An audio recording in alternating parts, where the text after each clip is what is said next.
Hello बच्चों, आज हम पढ़ेंगे कुछ एनसीईआरटी के न्यूमेरिकल्स। और किस चैप्टर से पढ़ेंगे? Electric charges and fields. आज जो न्यूमेरिकल हम कवर करेंगे वो होंगे न्यूमेरिकल 1.1, 1.2, 1.3, 1.4 एंड 1.5। ये सारे न्यूमेरिकल ये अनसॉल्व न्यूमेरिकल हैं एनसीईआरटी की बुक के। ठीक है, तो शुरू करें अपना पहला न्यूमेरिकल।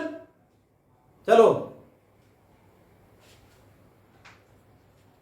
तो बच्चों पहला न्यूमेरिकल मैं पढ़ देता हूं, आप स्क्रीन पे भी देख रहे हैं। ये है हमारा पेज नंबर 46 में एनसीईआरटी की बुक पर। Numerical 1.1, what is the force between two small charge spheres having charges of 2 × 10⁻⁻7 coulomb and 3 × 10⁻⁻7 coulomb placed 30 centimetre apart in air. सही है, सिंपल न्यूमेरिकल है और इसे सॉल्व करते हैं। प्रोसेस अपना वही जैसा मैं आपको बताता हूं। पहले इस न्यूमेरिकल को आप खुद सॉल्व करो, स्क्रीन पॉज करके सॉल्व करो और इस न्यूमेरिकल को कम से कम 4 या 5 मिनट दो। ठीक है, फिर मेरा सॉल्यूशन देखना। सही है, मैं हट रहा हूं स्क्रीन के आगे से। चलो सॉल्व करते हैं। सॉल्यूशन ब्लैक मार्कर से करेंगे।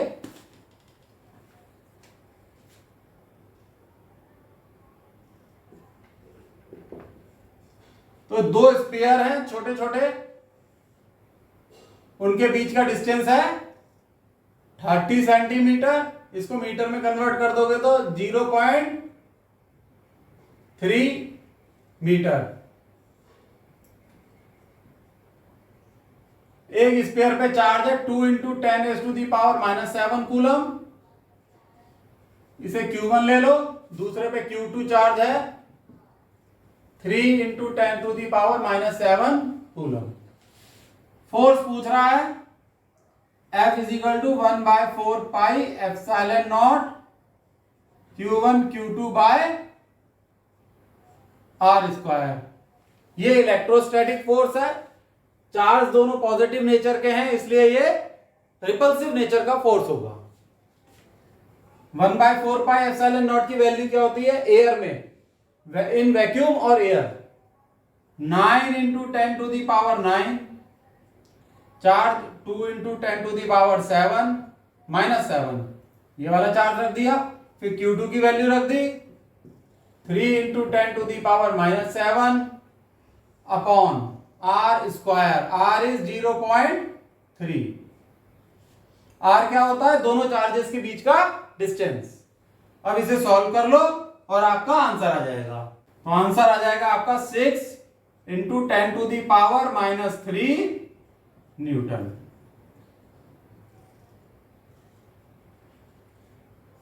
ठीक है, आपका भी आंसर आ गया होगा।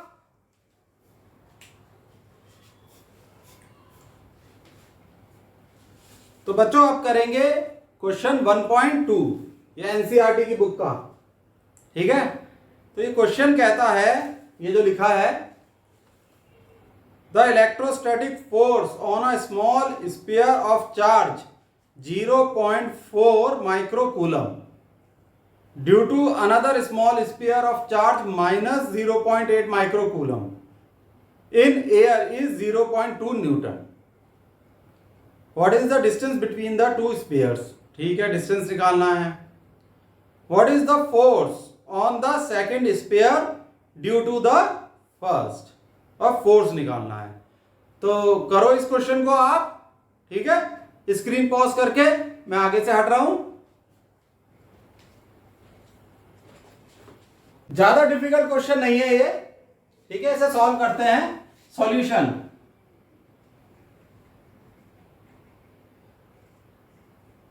इसमें दो चार्ज दे रखे हैं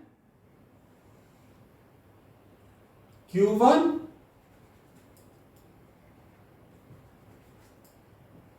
और Q2। Q1 की वैल्यू है 0.4 माइक्रोकूलम, Q2 की वैल्यू है -0.8 माइक्रोकूलम। एक प्लस चार्ज एक माइनस, इसलिए इन दोनों के बीच जो फोर्स होगा वो होगा फोर्स ऑफ अट्रैक्शन। इस तरीके से लगेगा फोर्स एफ, एफ ई, वो इलेक्ट्रोस्टैटिक फोर्स ऑफ अट्रैक्शन होगा। एफ ई की वैल्यू दे रखी है 0.2 न्यूटन। इन दोनों के बीच का डिस्टेंस है आर, और आपको आर निकालना है। ठीक है, कोई मुश्किल काम नहीं है। एफ ई का फॉर्मूला है 1/4 pi epsilon naught Q1 Q2 by r square. R निकालना है, आर इधर ले जाओ, एफ ई यहां आ जाएगा। R square is equal to 1/4 pi epsilon naught Q1 Q2 upon F e. अब आप क्या करोगे, इसकी वैल्यू रख दो। इसकी कितनी होती है 9 into 10 raise to the power 9, 9 into 10 to the power 9। Q1 की वैल्यू हो जाएगी 0.4 माइक्रोकूलम। माइक्रोकूलम है इसलिए 10 टू द पावर -6 कूलम हो जाएगा। 10 टू द पावर -6 कूलम, पता है ना। Q1 is 0.4 microcoulomb which is equal to 0.4 into 10 to the power -6 coulomb. और Q2 क्या है -0.8 microcoulomb, this is equal to 0.8 into 10 to the power -6 coulomb. तो इसी तरीके से हम यहां पर Q2 को मल्टीप्लाई कर देंगे, वो हो जाएगा 0.8 into 10 to the power -6। तो हम क्या करते हैं, ऐसे मैग्नीट्यूड लेके चलते हैं करंट का। साइन तो फोर्स की डायरेक्शन निकालने के काम आता है, divided by F E. F E क्या है 0.2 न्यूटन। तो ये वैल्यू आपको निकालनी है कैलकुलेट करके। चलो इसे कैलकुलेट करो। ये हो जाएगा आपका 144 इंटू 10 टू दी पावर -4। अब ये आर स्क्वायर है तो ये हो जाएगा मीटर स्क्वायर में हो जाएगी ये वैल्यू।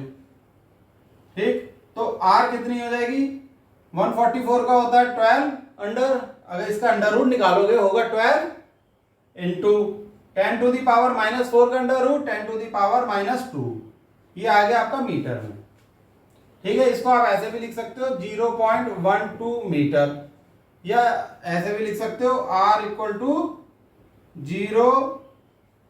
To 12 centimetre. ठीक है, तो ये आपका ये ए पार्ट है, ए पार्ट का आंसर हो गया। ठीक है बच्चों, आगे समझ में ये रब कर देते हैं।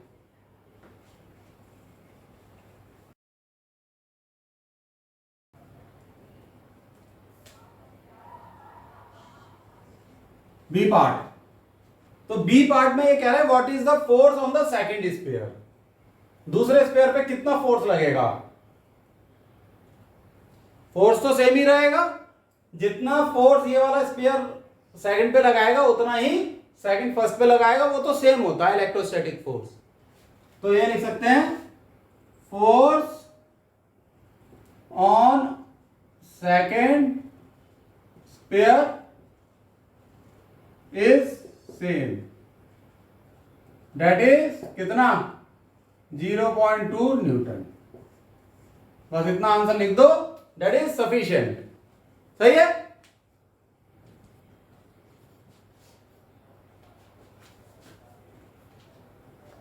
आओ देखते हैं क्वेश्चन 1.3। ठीक, check that the ratio of the ratio के e square upon G M E M P is dimensionless. Look up a table of physical constant and determine the value of this ratio. What does the ratio signifies? तो ये कुछ आपको incomplete question लगेगा। तो जब आप physical constant देखेंगे तो ये वैल्यू आपको इस क्वेश्चन में यूज करनी है। मास ऑफ प्रोटॉन mp ये दे रखा है, मास ऑफ इलेक्ट्रॉन me से डिनोट करते हैं हम। Charge on electron is e, इसकी वैल्यू सबको पता होती है। प्रोटॉन पे भी यही चार्ज लेते हैं हम, प्रोटॉन पे पॉजिटिव होता है, इलेक्ट्रॉन पे नेगेटिव। अच्छा 1/4πε0 की वैल्यू आपको पता है, 9 × 10⁻⁹ यूनिट होती है न्यूटन मीटर स्क्वायर पर कूलम स्क्वायर। और जी की वैल्यू पता है, 11th में पढ़ी थी, 6.67 × 10⁻⁻11 न्यूटन मीटर स्क्वायर पर केजी स्क्वायर। तो इस रेशो की वैल्यू निकालो, करो इस क्वेश्चन को, करते हैं इसका सॉल्यूशन। ये इसको हम के से भी डिनोट करते हैं, 1/4πε0। तो जब आप इसका रेशो देखोगे तो आप खुद समझ जाओगे, ये दो फोर्सेस का रेशो है, इलेक्ट्रोस्टैटिक फोर्स और ग्रेविटेशनल फोर्स। देखो ये है ना, आपको दे रखा है Ke²/G MP अब देखो Fe क्या होता है, इलेक्ट्रोस्टैटिक फोर्स, Ke²/R², सही है। और E² मीन्स एक इलेक्ट्रॉन और एक प्रोटॉन के बीच का जो फोर्स है उसको इलेक्ट्रोस्टैटिक फोर्स वो ऐसे लिखा जाएगा, यहां के ये है 1/4πε0, ये उसकी वैल्यू है। और यह हमें पता ही है, ठीक है, इसमें कोई बहुत बड़ी रॉकेट साइंस नहीं है।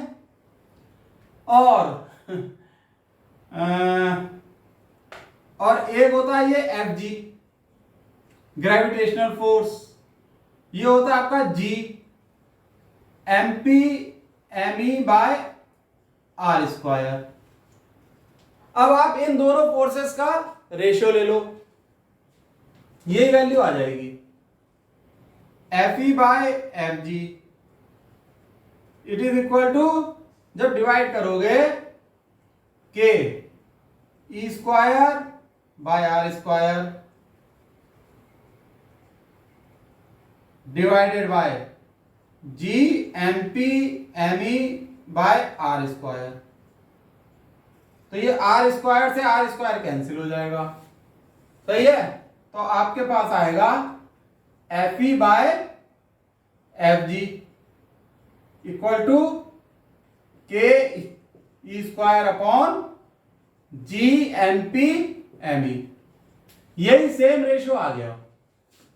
तो जब ये दो फोर्सेस का रेशियो है तो ये तो जाहिर सी बात है, ये एक डायमेंशनलेस हुआ, डायमेंशनलेस क्वांटिटी हुई है ये वाली जो आपको न्यूमेरिकल में दे रखी है।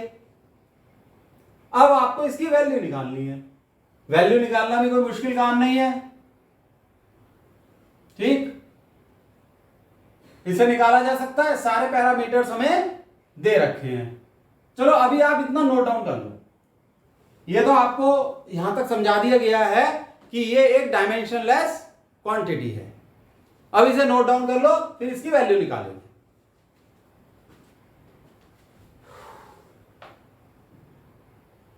अच्छा अगर एग्जाम में आ जाए तो ये बात लिख देना, since it is a ratio of two forces, since it is a ratio of two forces, so it is a dimensionless quantity। तो बोर्ड के एग्जाम में आ जाए तो ऐसा लिख देना, तभी बढ़िया नंबर मिल जाएंगे। अब इसकी वैल्यू निकालेंगे, पॉज करके नोट कर लो।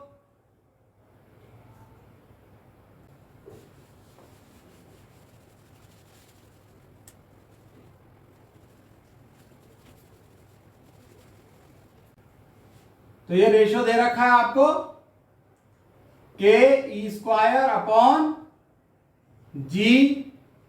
MEMP, के की वैल्यू रख दो 9 × 10⁹ ये रख दिया आपने, मल्टीप्लाइड बाय E² 1.6 × 10⁻⁻19 का स्क्वायर अपॉन G की वैल्यू रख दी 6.67 into 10 to the power minus 11 multiplied by mass of proton 9.1 into 10 to the power minus 31 multiplied by mass of, पहले इलेक्ट्रॉन के मास से मल्टीप्लाई किया था प्रोटॉन के, 1.67 into 10 to the power minus 27। तो इसको निकालो, इसको सॉल्व कर लो, कैलकुलेशन करके देखो, ये आएगी आपकी 2.3 इंटू 10 टू दी पावर 39, ये आएगा रेशो। यूनिट क्या होगी बताओ? अरे भाई रेशो की कोई यूनिट थोड़ी होती है, वो तो यूनिट लेस होता है, डायमेंशन लेस मतलब यूनिट लेस। ठीक है, ये नोट डाउन कर लो। लेकिन पहले खुद करते हो ना, जब खुद करोगे तभी कंसेप्ट क्लियर होंगे। अगर ऐसे ही नोट डाउन करते रहोगे ना तो फिर क्वेश्चन को ना, जो एक आपका इनर सेंस होता है किसी भी क्वेश्चन को पहचानने का, उसे समझने का, वो आपको डेवलप करना है, उसे इंप्रूव करना है। तो क्वेश्चन को खुद करो, पहले क्वेश्चन से भिड़ जाओ, जद्दोजहद कर लो। ठीक, चलो देखो इसे। अच्छा, अब ये है कि ये पूछ रहे हैं कि ये रेशो क्या सिग्निफाई करता है। ठीक, ये जो वैल्यू आई है ये आपकी Fe बाय एफ जी आई है। तो ये रेशो ये सिग्निफाई करता है कि जो इलेक्ट्रोस्टैटिक फोर्स है ये बहुत ज्यादा पावरफुल होता है in comparison to gravitational force. ठीक है, इतने टाइम्स पावरफुल होता है। अब आप इसी से देख लो, जब आप एक कंघी को बालों में रब करते हो और पेपर के छोटे छोटे पीस मान लो जमीन पे पड़े हुए हैं, जैसे कंघी है मान लो, ये इसे रब करा, यहाँ छोटे छोटे पीसेस है पेपर के, जब आप ऐसे करोगे ना तो वो अट्रैक्ट होकर कंघी पे चिपक जाएंगे, क्योंकि उनके बीच एक इलेक्ट्रोस्टैटिक फोर्स ऑफ अट्रैक्शन हो जाएगा Fe। अब जबकि ग्रेविटेशनल फोर्स उन पेपर के पीसेस पे नीचे की तरफ लग रहा है, तो वो उस ग्रेविटेशनल फोर्स को ओवरकम करके, मतलब उस फोर्स से जीत के ऊपर की तरफ आते हैं उड़ते हुए और चिपक जाएंगे। क्यों ऐसा क्यों होता है? क्योंकि electrostatic force this time stronger होता है Fg से, इतना ज्यादा होता है, तभी तो वो पेपर के पीछे उड़ते हैं और कंघी पे चिपक जाते हैं। ग्रेविटेशनल फोर्स जो कि नीचे लग रहा है वो देखते रह जाता है, उसका कोई असर ही नहीं होता। ठीक है, तो ये सिग्निफाई करता है, इसे लिख लेते हैं। This shows that, this signifies that electrostatic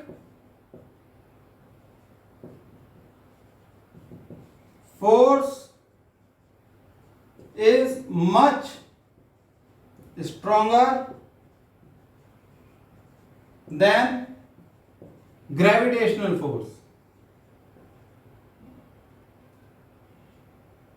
is much stronger than gravitational।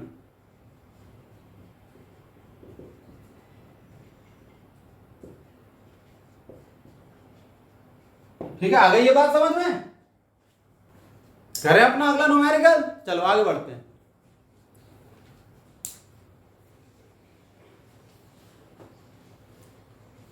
बच्चों question 1.4, explain the meaning of the statement electric charge of a body is quantized. ये तो थ्योरी में भी बताया था, इसका एक वीडियो अलग से बना हुआ है, वो देख लेना। यहां पर भी बताएंगे, घबराओ मत। नहीं, मेरा मतलब है परेशान मत हो। इसका बी पार्ट है, why can one ignore quantization of electric charge when dealing with macroscopic that is large scale charges. इसका रीजन देना है। सोचो इसका क्या होगा। तो ये जो ए पार्ट है इसका क्या अर्थ हुआ कि माइक्रोस्कोपिक लेवल पे जब हम देखते हैं तो total charge on the body is equal to integral multiple of charge on an electron. आई बात समझ में? जो बॉडी होती है उस पर total charge integral multiple of charge on electron होता है, ये होता है Q equal to n e. N is a integer, और E की वैल्यू होती है 1.6 इंटू 10⁻⁻19 कूलम। N क्या होगा, इसे प्लस माइनस लिख लो। प्लस माइनस इसलिए भी लिखते हैं क्योंकि प्रोटॉन के केस में चार्ज हो जाता है 1.6 इंटू 10⁻⁻19। इलेक्ट्रॉन के केस में यही चार्ज निगेटिव हो जाता है, -1.6 इंटू 10⁻⁻19 कूलम। एन हो जाएगा ये आपका 1 2 3 4, यानी एक इंटीजर होता है। तो इसमें एक स्टेटमेंट भी लिख सकते हो, इस लाइन का अर्थ है it means total charge on a body is an integral multiple of charge on an electron। Integral multiple होता है। ये आपका ए पार्ट है। तो ये तो सिंपल है, क्वांटाइजेशन ऑफ चार्ज में आप पढ़ चुके हो। अगर डिटेल में देखना हो तो वहां चले जाना वीडियो पे, इसका भी एक वीडियो लेक्चर है, basic properties of electric charges, ये है वीडियो लेक्चर का नाम, टाइटल। तो इसे रब कर देते हैं। अब इसका बी पार्ट करते हैं।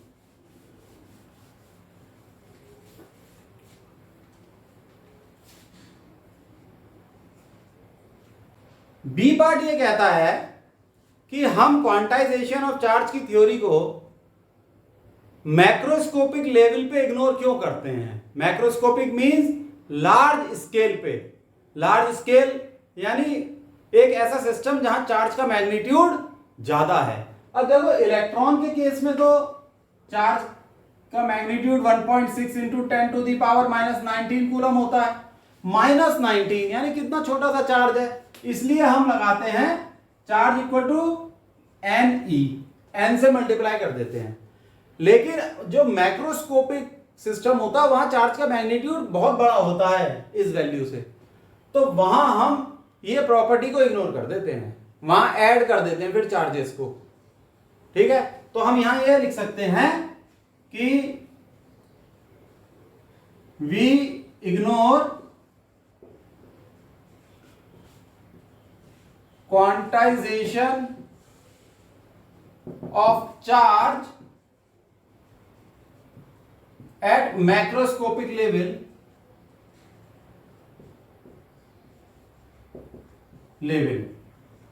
because magnitude of charge is very large in comparison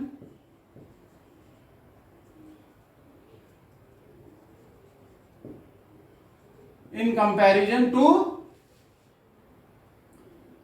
the charge on an electron। तो ये आंसर हम लिख सकते हैं। ठीक है, फिर अपना नेक्स्ट न्यूमेरिकल करें। ये तो एक थ्योरेटिकल क्वेश्चन है सिंपल सा, और इंग्लिश में ये कहीं स्पेलिंग मिस्टेक हो गई हो तो भाई जल्दबाजी में हो जाती है। रब कर रहे हैं इसे, चलो देख लो एक बार और।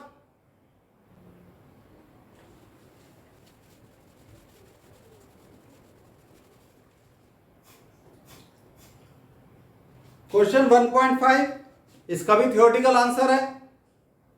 When a glass rod is rubbed with a silk cloth, charges appear on both. A similar phenomena is observed with many other pairs of bodies. Explain how this observation is consistent with the law of conservation of charge.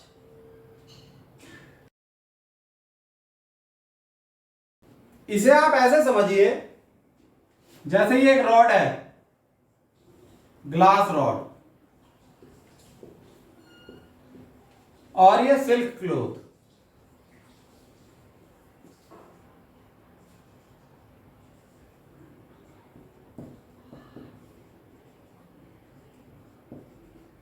जब आप इसे रब करेंगे तो electrons जो कि rod में हैं, रॉड के एटम में जो इलेक्ट्रॉन्स हैं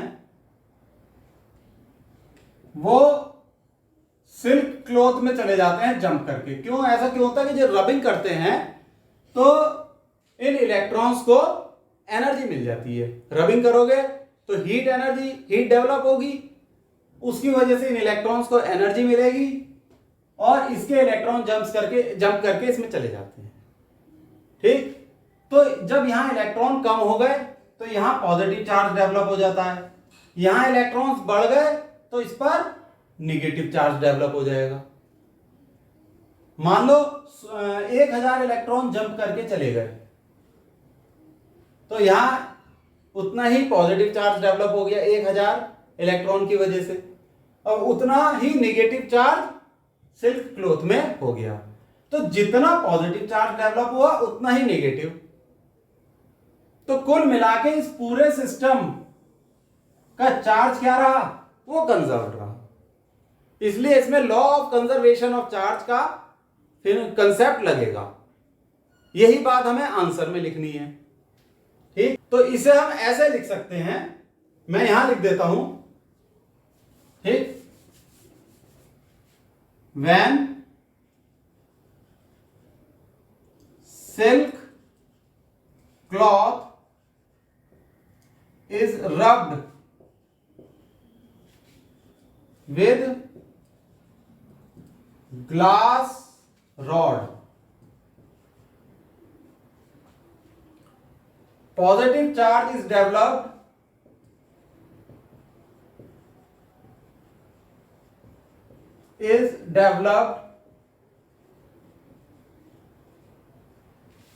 on glass rod, full stop. Equal negative charge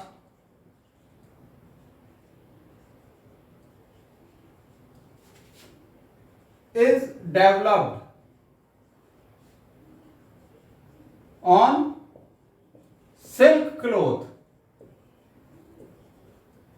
ठीक है, आगे ये बात समझ में।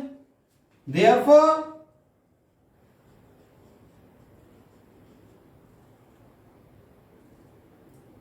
conservation of charge is applicable in this process।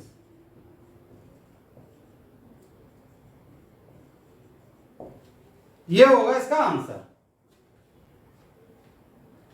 ठीक है बच्चों, समझ में आ गया? सही लिखा है ना? कोई स्पेलिंग मिस्टेक तो नहीं है? चलो, तो इसे नोट डाउन कर लो जिससे कि याद भी कर लें हम इसे। याद क्या करना, सिंपल सा कंसेप्ट है, समझ में आना चाहिए। ठीक है, बोर्ड के एग्जाम में ऐसे क्वेश्चन आ जाते हैं और इसी कंसेप्ट से रिलेटेड कॉम्पिटिटिव एग्जाम्स में भी आ जाते हैं। अब भाई एनसीईआरटी तो एनसीईआरटी है, उसे तो करना ही पड़ता है, चाहे नीट निकालना हो या आईआईटी। ठीक है, तो बच्चों आज के लिए इतना बहुत है। Bye, see you.